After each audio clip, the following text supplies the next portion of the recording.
All right. Hello, my name is Kinta. I am a PhD candidate at Arizona State University. And I'm going to talk a little bit about uh, a healthy pregnancy and then some nutrition and fitness tips for keeping yourself healthy throughout the pregnancy, as well as optimizing your baby's health during pregnancy. So we'll start with a brief introduction, going over some important notes during pregnancy. We'll talk a little bit about weight gain during pregnancy, general nutrition guidelines for pregnancy. Then we'll go through first, second, and third trimester, both nutrition and exercise recommendations. And then we'll cover some resources and I'll give you some contact information for if you guys have questions after the presentation. So first off, congratulations on becoming pregnant. This journey is an incredible opportunity to learn more about yourself and the process of actually creating this human inside of you. And it's incredible and it's beautiful. The main goal of this whole presentation is to focus on a healthy pregnancy. And something important to note is that it doesn't have to be perfect, nor will it be perfect, right? There are going to be days where our nutrition is not picture perfect. Our exercise, maybe we don't exercise in the way that we want to, or we're not able to exercise in the way that we want to, right? So the goal is just, it's not to be perfect, it's just to do our best. Okay, so a couple of important notes. The first one is, so everything that you eat can have a possible effect on your baby's health, both now during pregnancy, during the growth process, and also in the future after birth, right? And while the choices that you make during pregnancy can and will affect your child, it's important to be conscientious of the fact that not everything that occurs and happens to your child's body is inherently at the fault of the mother, right? There are things that are unavoidable, things that they just happen, right? Whether it's because of genetics or other external factors. If you have concerns about these things, making sure that you're voicing those concerns to your primary care or your OBGYN, because they have the resources and the knowledge to help walk you through those concerns and explain kind of where you're at and help you through those concerns together.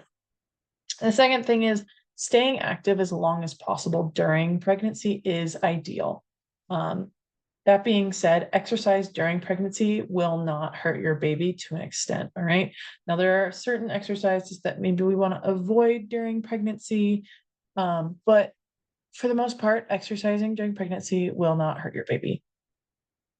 Exercise during pregnancy can actually help to ease birth, and as well as help to ease the general aches and pains that we experience during pregnancy. So first things first, weight gain during pregnancy. One, weight gain during pregnancy is necessary, and it is a result of increased blood volume, increased uterus and breast tissue, right? So we're growing a fetus, so we gain tissue in our uterus, in our uterine area, to help protect and help feed the baby. We also increase our breast tissue, again, to provide the ability to feed the infant once after birth, right? We see an increase in extracellular and amniotic fluid, and we also see weight gain as a result of the fetal weight, right? So we're growing a baby. That baby's going to weigh something, so we're going to see some weight gain from that. Second, it's normal, right? Weight gain during pregnancy is completely normal. And typically, the average weight gain is between 25 and 35 pounds. However, everyone's weight gain is going to be different, right? So some women are going to gain upwards of 50 pounds, and some are only going to gain 20, right? So everyone's journey through this is going to be very different. just understanding that weight gain during pregnancy is normal and it is necessary. And while it is both of those things, necessary and normal, a really common phrase is that we hear as pregnant women is, "Oh, you're pregnant. You're eating for two now." And that is not inherently true. If we are not eating for two full-grown adults, right? We do not need 4,000 additional calories every day, right? Um, we so too much weight gain during pregnancy can lead to a larger baby, which can make the birthing process much more difficult, and it can increase your potential health risks. Additionally, higher body fat percentage is related to an increased risk of gestational diabetes, hypertension, and other complications both during pregnancy and during the birthing process.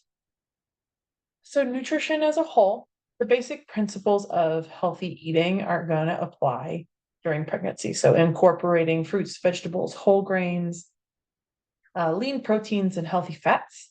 But we do have a few major focuses, right? So the first one is going to be folate and folic acid. That nutrient is going to be found in dark leafy green vegetables, citrus fruits, dried beans, peas, and lentils, as well as in fortified cereals.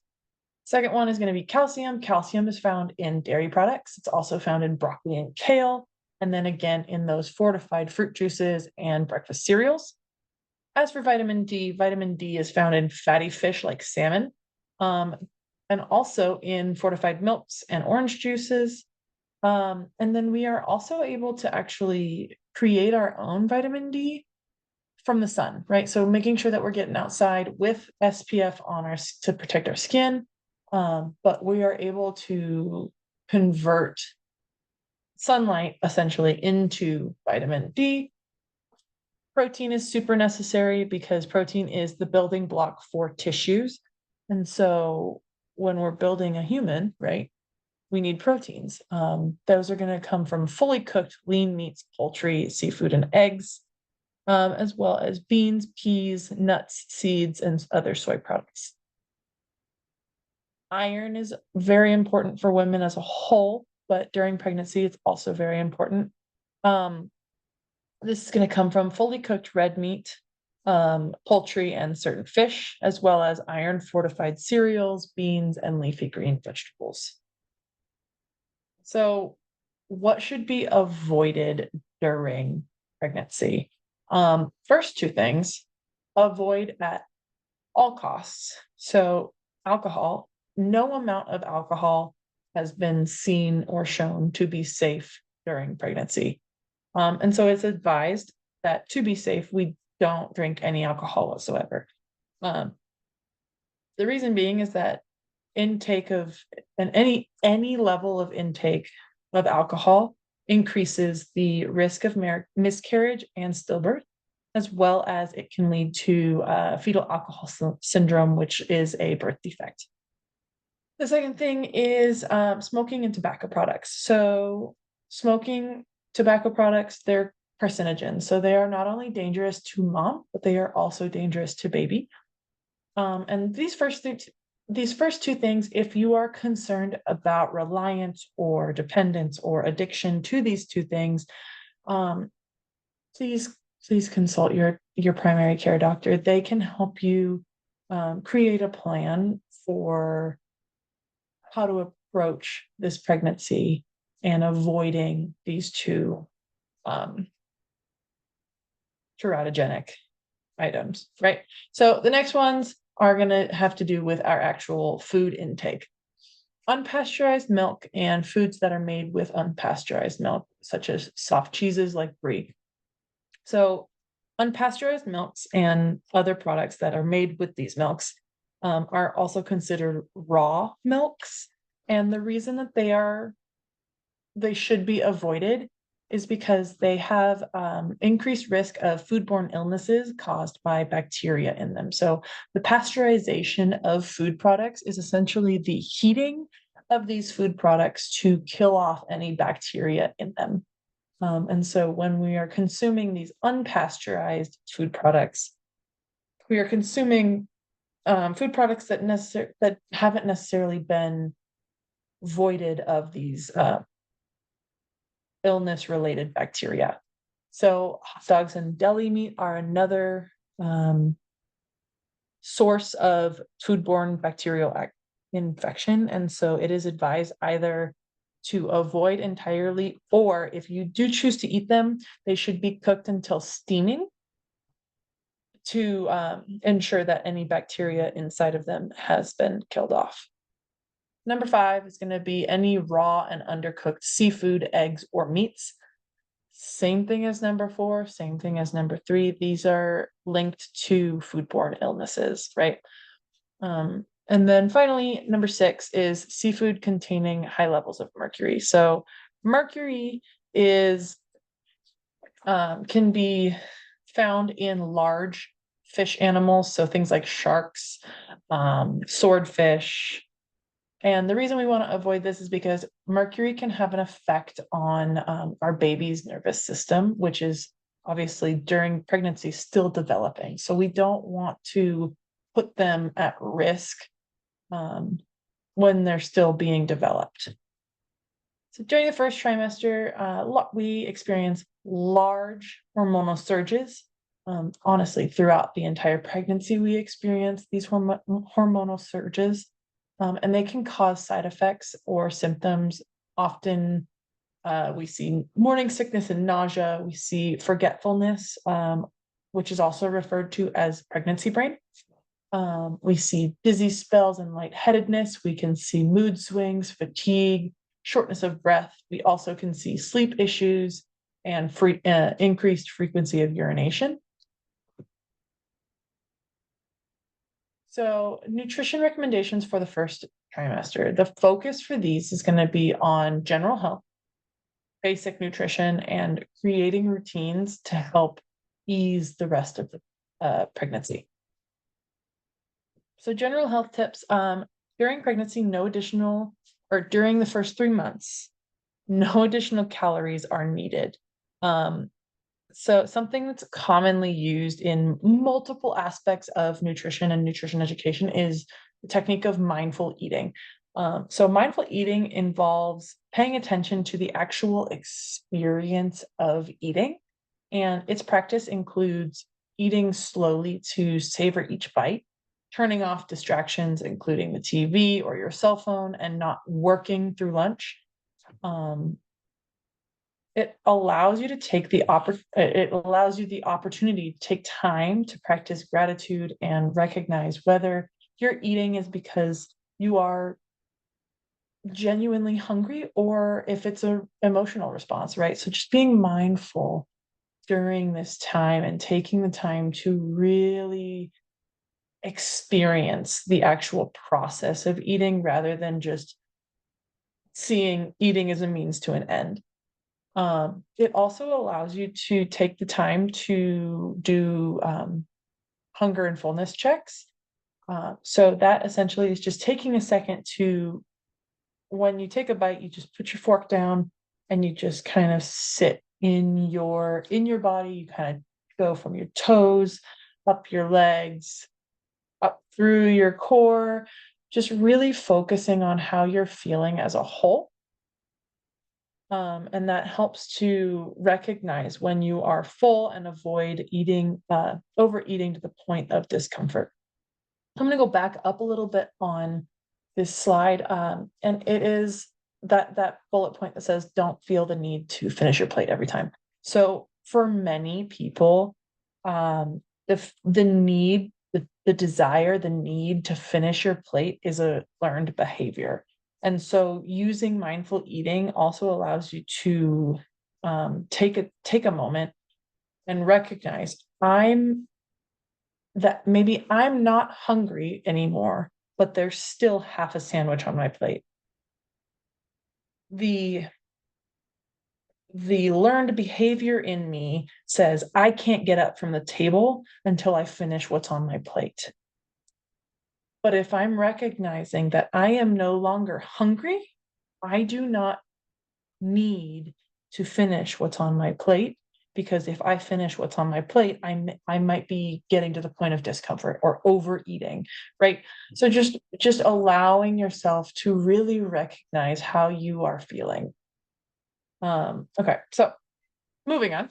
Smaller and more frequent meals. So during pregnancy, like I said in the last slide or in a couple of slides ago, during pregnancy, we see symptoms including nausea and indigestion, like heartburn. It's very common. And so eating smaller and more frequent meals is a great way to reduce these symptoms. It also helps to maintain your energy levels throughout the day. And then finally, avoiding foods that might irritate the stomach and the GI system. So avoiding foods that are highly acidic or spicy foods can help to reduce symptoms such as heartburn. All right, so basic nutrition. Like I said earlier, no additional calories during the first 3 months is needed. But we should be focusing primarily on protein and carbohydrates. Now, all of the nutrients, right, macro and micronutrients are vital to our survival. However, during pregnancy, we want to focus on protein and carbs because they are considered the most important during this time. The reason being is that protein, like I stated earlier, protein is the building block, right? And we are quite literally building a human inside of us. So the intake of protein, super important to give us the nutrients to actually help create those tissues. And then carbohydrates. Carbohydrates are our main source of energy. So we want to make sure that we are getting plenty of those in throughout the day. Practicing food flexibility. So the next three all kind of play into each other. So practicing food flexibility, playing with meal timing, and avoiding following strict rules. So food flexibility is essentially there isn't a set time or type of food intake. Unfortunately, during pregnancy, we can't always control how we're feeling, including our symptoms, and that can make it difficult to eat or want to eat or feeling well enough to eat, right? So it is often suggested that we avoid using strict rules. You can't see me, but I'm using air quotes, strict rules around foods, because if we're following strict rules, it may lead to difficulty in actually getting enough food into our system, and that can lead to an increased risk of malnutrition. All right, so creating routines. Creating routines is super important, especially in the first 3 months, because if we can build these routines and these habits in the first 3 months, as the pregnancy goes on, it'll be easier to continue with them, right? So meal planning is one way to help to allow for eating when hungry, because essentially it takes the time out of cooking during the week and it reduces the chance of becoming not hungry or experiencing symptoms, which might reduce your desire to eat while cooking, right? So if we plan out and prep ahead of time, we are able to have the food ready and we can just pull it out and have it ready to go, right? We don't have to take the time to plan or prep food during the week. It's already there. Grocery shopping. So if possible, considering food delivery is great if your budget allows, right? If not, for some people, grocery shopping is an unfortunate necessary evil, and for others, it's a fun reason to get out of the house. So depending on how you're going about this and how you're feeling about it, will kind of change how you choose to do so. So like for some, if it's a necessary evil, maybe leaning towards food delivery is a good idea. But if that's not an option, using or planning ahead is super important, right? So creating lists based on both kitchen staples, but also the weekly coupons from your local grocer. This is going to help to save money and help to keep a routine. Also, choosing a day and time that works for your schedule consistently will help to keep that consistency. So like for me, Sundays at 11 o'clock, that is my blocked, I have a blocked off time, right? So from 11 to 12, that is my time to go to the grocery store on Sundays. If I need to go. It's not an every week thing. Some weeks I'm like, I have enough food here. I don't need to go. I'm good for the week. And some weeks it's I have to go. I need this, and this because I've planned it out and I have my list and I'm ready to go. Right. So just taking a moment to look at your calendar and block off a time to get yourself to the grocery store is a great way to create a routine around grocery shopping.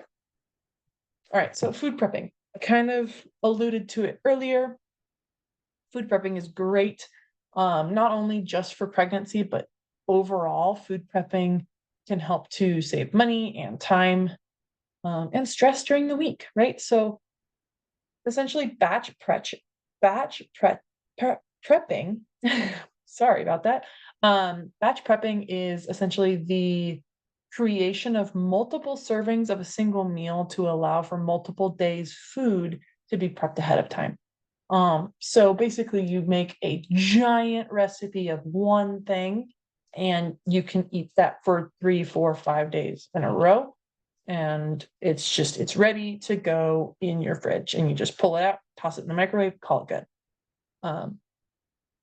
So with food prep parties, the concept behind this is that you and 3 or 4 of your friends, neighbors, or your family get together and you create ahead of time your batch prepped foods and you share. So essentially, for example, one person brings a batch prepped breakfast and one person brings a batch prepped lunch and one person brings a batch prepped dinner. And then you share. So when I leave this batch prep party or food prep party, I leave with X number of servings of breakfast and X number of servings of lunch and X number of servings of dinner. And so this helps because now you can divide it amongst people rather than I have to cook both. I have to cook breakfast, lunch, and dinner for myself, right? And then finally, being able to ask for help is super important. So getting ahead of it now in the first 3 months is super important. Getting used to and comfortable asking for help is super important because as pregnancy goes on, it gets more difficult, right? And so getting ahead of it now is super important because if we get comfortable asking for help, then later on when we genuinely need, like we cannot handle it, or we're feeling stressed, or we need in that moment help, it becomes easier to ask for help. All right, so exercise recommendations.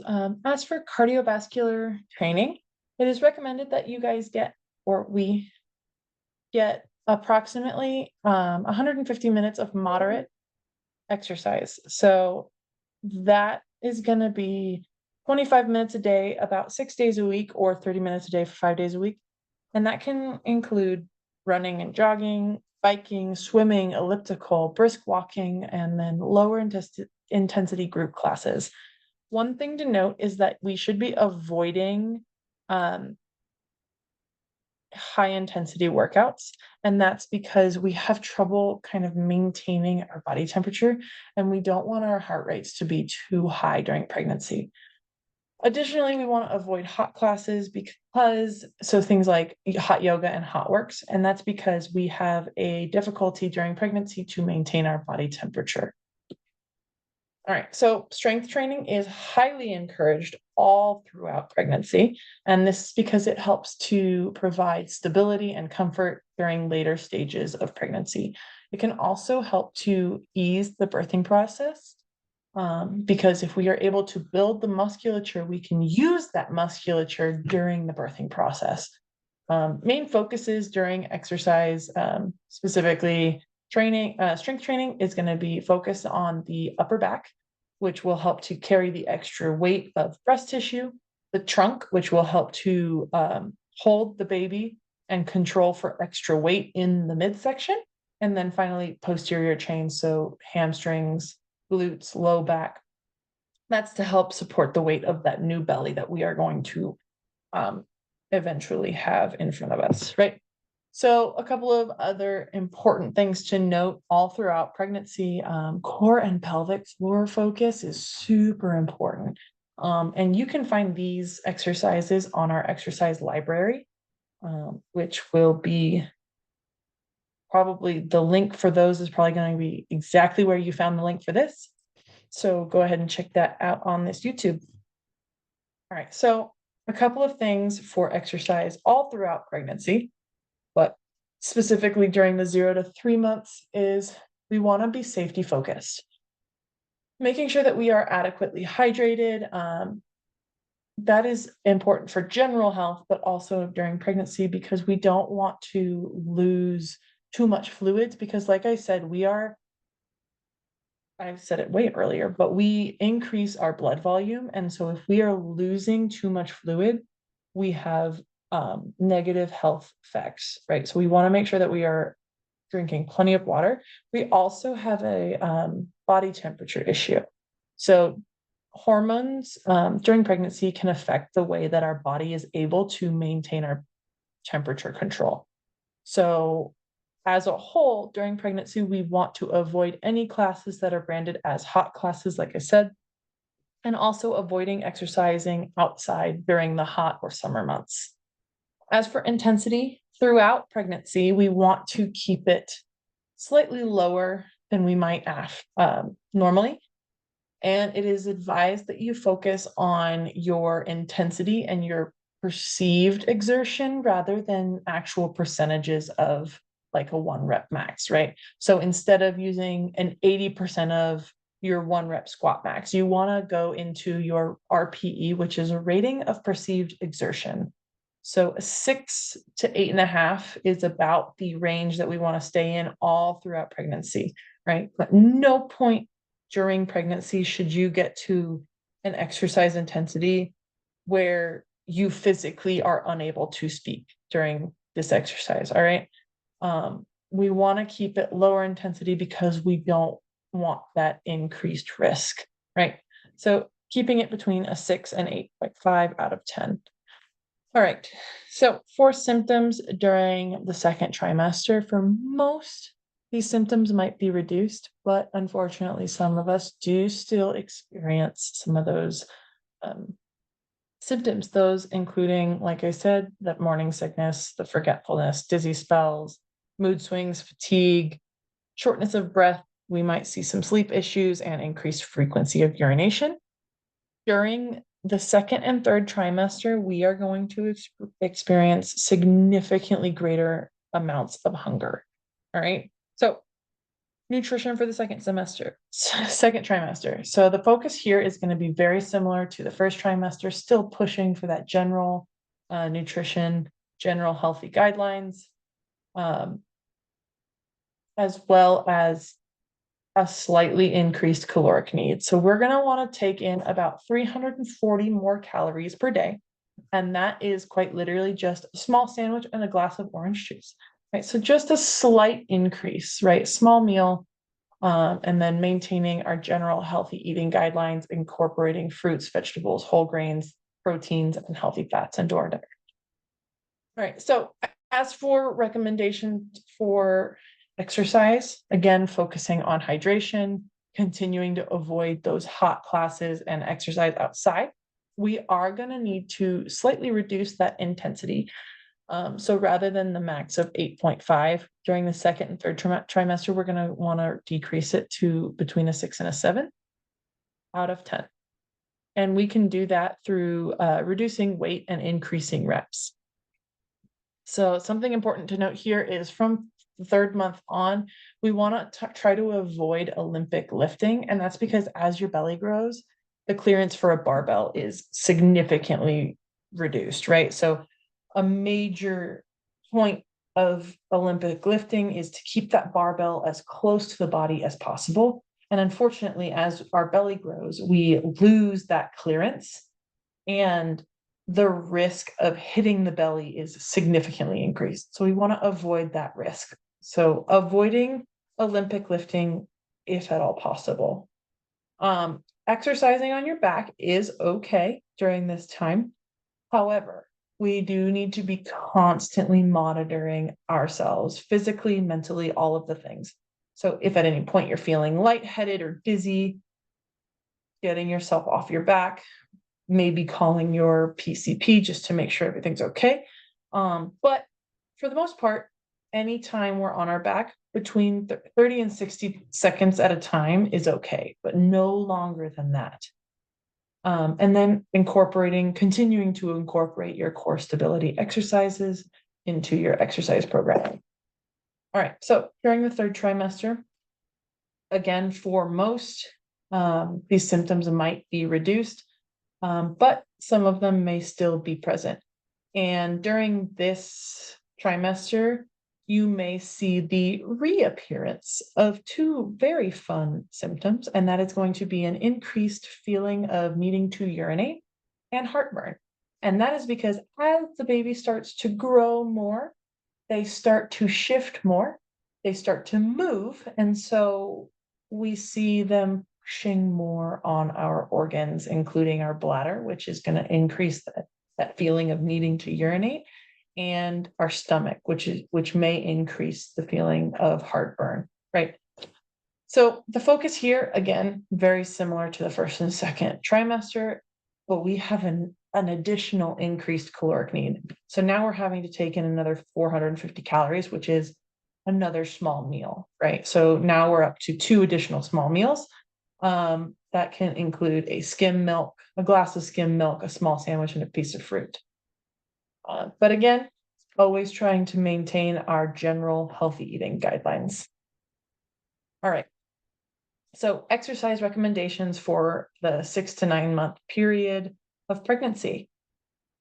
The rapid growth that we see in the fetus during this time can affect our sleep, our ability to move, and our actual physical comfort. And so the goal is to support pregnancy, and not be an additional, quote, energy sucker. So we don't want to be pushing ourselves and using exercise as something that is just like, it feels like it's killing us, right? During this time, during anytime during pregnancy, skipping workouts is okay if you are not feeling well, right? If you're nauseous, if you're not feeling up to the workout, skip the workout. It's okay. But maintaining activity and varying the type of movements. So if that means we are walking and doing yoga instead of doing my daily CrossFit exercise, that's fine. Just any movement and mobility is great, because this is going to help to improve your postpartum recovery. It's also going to help to reduce the discomfort experience during this time. So incorporating mobility and movements that help to reduce the discomfort. So things like gentle stretches for the hips and back. Now, the word gentle, very key word here. So our bodies during the 6 to 9 month period of pregnancy produce a hormone that actually increases the laxity of our ligaments. That means we're going to be more flexible. All right. So we want to be very gentle in these stretches because we don't want to push through end ranges of motion because it may result in injury. So gently stretching through these end ranges, right? And then if we are still able to be lifting weights, increasing our rest times between sets is super important during this time. All right, so these are going to be any contraindications to exercise. That essentially just means if you are diagnosed or experience any of these things, your doctor will tell you, first of all, that you're experiencing these things. But they mean that we should not be exercising during this time. All right. Again, if you have concerns or issues about any of these, please contact your primary care doctor and ask them what their opinions are. Okay. All right, so supplementation. Oftentimes, supplementation is recommended and needed, but before taking any type of supplementation, whether it's macronutrient or micronutrient related, that includes things like protein supplements, you should be consulting your doctor. All right. So some of the major supplementations we see during pregnancy are folic acid supplementation. That's going to be usually at least 400 micrograms a day. If you're vegetarian, they often recommend supplementation of B12 and then vitamin A supplementation. So there's a range for this. It's anywhere from 370 to 770 micrograms per day. And note that there is an upper limit. This is the reason that we always want to be consulting our doctor before including anything, because what happens is, let's say I'm supplementing with a daily vitamin or a daily multivitamin, which has vitamin A in it, right? And then I choose to supplement with a different vitamin that maybe has another type of vitamin A in it, right? So now I'm getting two different sources of vitamin A, and the combination of those two supplements may put me over that upper limit. All right. So we always want to be talking to our doctor before adding any type of supplementation into our diets. All right. So a general overview. If we're going by trimester and then going over the general recommendations for each of those exercise, nutrition, and kind of the main goals of those trimesters.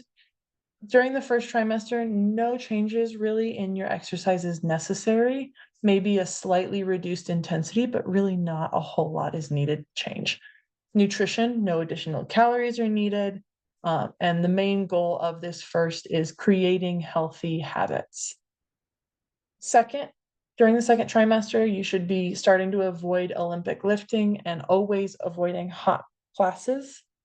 You're going to need an additional about 340 calories per day. And the main goal of this trimester is just to kind of maintain your activity levels. During the third trimester, we're going to see the need to increase your rest periods and adding movements such as mobility to help to reduce the discomfort that you might be experiencing. And for the nutrition during the third trimester, an additional 450 calories is needed. And then the main goal of this trimester is to manage and minimize the discomfort that we might be feeling during this time. So if you have any questions, feel free to send me an email. My email is kintaschott, KINTASCHOTT @asu.edu. And then if you're curious like me and you want to learn more about any of these topics, we've got a couple of references for you guys, whether that's nutrition for pregnancy, exercise for pregnancy, or you just want to learn more, right? Here are some references for you guys. As a whole, I wish you the best of luck during your pregnancy. Congratulations, and I hope you have a beautiful experience. And congratulations.